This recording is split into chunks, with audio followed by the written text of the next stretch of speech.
नमस्कार दोस्तों, बॉलीवुड की सुनहरी दुनिया में आपका स्वागत है। आज हम एक ऐसी कहानी लेकर आए हैं जो सिर्फ दो सितारों की नहीं, बल्कि एक युग की है। जब बॉक्स ऑफिस पर सिर्फ फिल्में नहीं, दो सुपरस्टार्स की किस्मत टकराती है। एक तरफ के विनोद खन्ना, वो हैंडसम हंक जिसे अमिताभ बच्चन का एकमात्र प्रतिद्वंदी माना जाता था, और दूसरी तरफ बॉलीवुड के पहले डिस्को डांसर मिथुन चक्रवर्ती, जिन्होंने अपने अनोखे डांस स्टाइल और एक्टिंग से करोड़ों दिलों पर राज किया। कहानी है 1988 की, जब विनोद खन्ना ने एक लंबी अनुपस्थिति के बाद धमाकेदार वापसी की। लेकिन तब तक सिनेमा का राजा बदल चुका था। क्या उनकी वापसी ने मिथुन के साम्राज्य को चुनौती दी, या मिथुन अपनी कमांडो की तरह सबसे आगे निकल गए? आज हम जानेंगे 1980 के दशक की इस सबसे बड़ी पेशेवर प्रतिद्वंदी के बारे में, जिसने हमेशा के लिए बॉलीवुड के इतिहास को बदल दिया। आज से करीब 40 साल पहले एक सितारा ऐसा था जिसकी चमक अमिताभ बच्चन की तरह ही तेज थी। ये थे विनोद खन्ना। शुरुआत में विलेन का किरदार निभाने वाले विनोद खन्ना ने अपनी पर्सनालिटी और एक्टिंग से जल्द ही लीड रोल में जगह बना ली।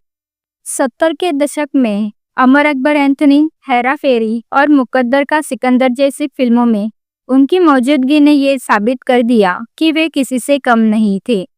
दर्शक उन्हें बहुत पसंद करते थे। पर 1982 में सब कुछ थम सा गया। अपने करियर के चरम पर विनोद खन्ना ने एक चौंकाने वाला फैसला लिया।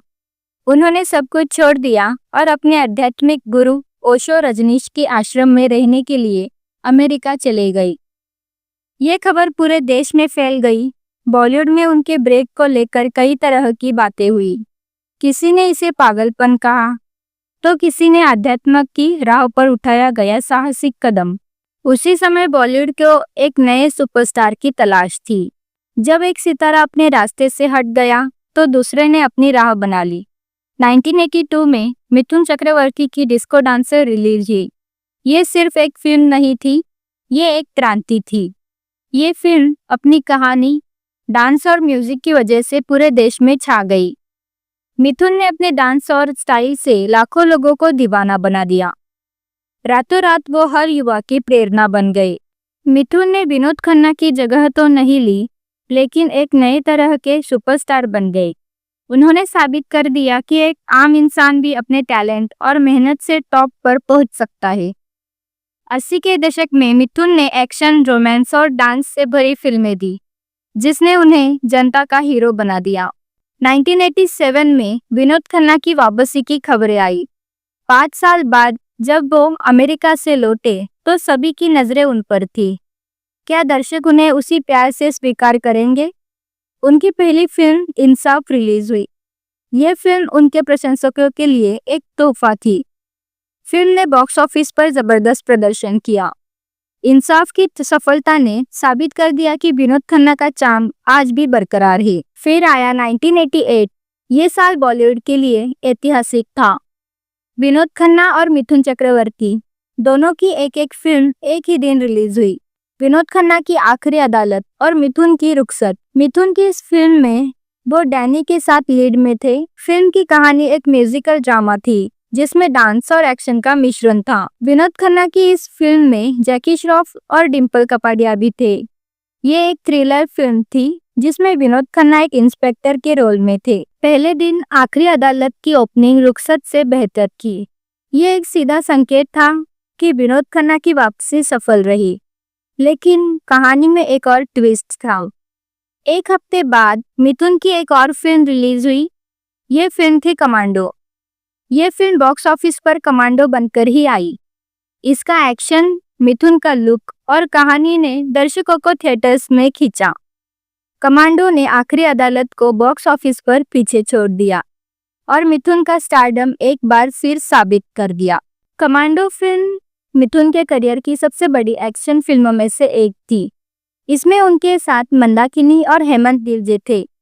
इस फिल्म के एक्शन सीक्वेंस और गाने बहुत लोकप्रिय हुए। आखिरी अदालत फिल्म में विनोद खन्ना का लुक बहुत स्टाइलिश था। उनके साथ जैकी श्रॉफ और डिम्पल कपाडिया की जोड़ी भी लोगों को पसंद आई।